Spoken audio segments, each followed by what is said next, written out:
कहेंगे आप इस बड़ी? देश की जनता ने फिर से एक बार साबित कर दिया है कि मोदी जी के नेतृत्व में जो 10 वर्षों से देश में काम हो रहा है वही सही काम है, और इसलिए मोदी जी को तीसरी बार प्रधानमंत्री बनाना ज़रूरी है।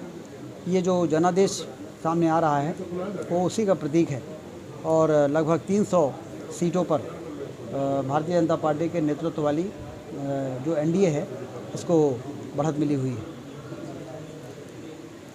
कांग्रेस कहीं न कहीं मध्य प्रदेश में अब खाता भी नहीं खोल पा रही है, क्लीन स्वीप हो रही है, कैसे देख रहे हैं? कांग्रेस यहाँ लंबे समय तक शासन में रही है, और उनके द्वारा जो गैर जिम्मेदाराना रवैया रहा, मध्य प्रदेश में बीमारू राज का कलंक लगा, प्रदेश की जनता ने उसको भी देखा था। और फिर भारतीय जनता पार्टी की सरकार 2003 से जब बनी उसके बाद विकास के कार्य और जनता के कल्याण के जो कार्यक्रम चले भाजपा की सरकारों में, उसको भी प्रदेश की जनता ने देखा, और उनको साफ दिख गया कि सुशासन की प्रतीक है भाजपा और कुशासन की प्रतीक थी कांग्रेस पार्टी, और इसलिए पूरी कांग्रेस पार्टी कटघरे में खड़ी है मध्य प्रदेश की जनता की नज़रों में। और इसलिए जब चुनाव आता है तो ऐसा परिणाम देखने को मिलता है। पिछली बार एक सीट हम रह गए थे और इस बार छिंदवाड़ा भी जीत गए, तो 29 में से 29 सीटें भाजपा की झोली में डालकर प्रदेश की जनता ने ये मैसेज दिया है कि जो काम करेगा उसी को जनता का आशीर्वाद मिलेगा। देश के गृह मंत्री 5 लाख से अधिक मतों से भी विजयी हुए हैं, प्रधानमंत्री भी बड़ी जीत की ओर अग्रसर है।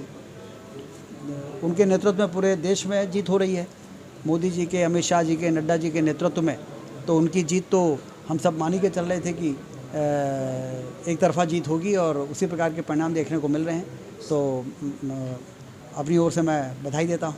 सभी विपक्षी दल इकट्ठे हो गए इस बार, फिर भी परिणाम उनके मुताबिक नहीं रहा, क्या वजह लगती है?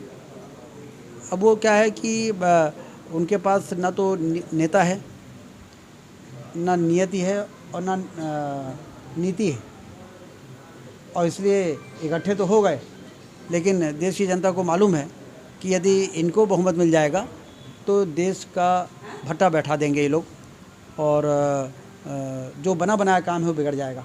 इसलिए उनको बहुमत के नज़दीक तक पहुंचने की स्थिति ना बने कि देश की जनता ने विशेष ध्यान रखा है। कांग्रेस प्रत्याशी नीलम मिश्रा का आरोप भी है ईवीएम बदलने को कहते हैं। अभी उनको क्या जानकारी राजनीति की इतनी, वो तो लड़ा दिया, लड़ गई, ठीक, क्या जवाब देना। जी ठीक।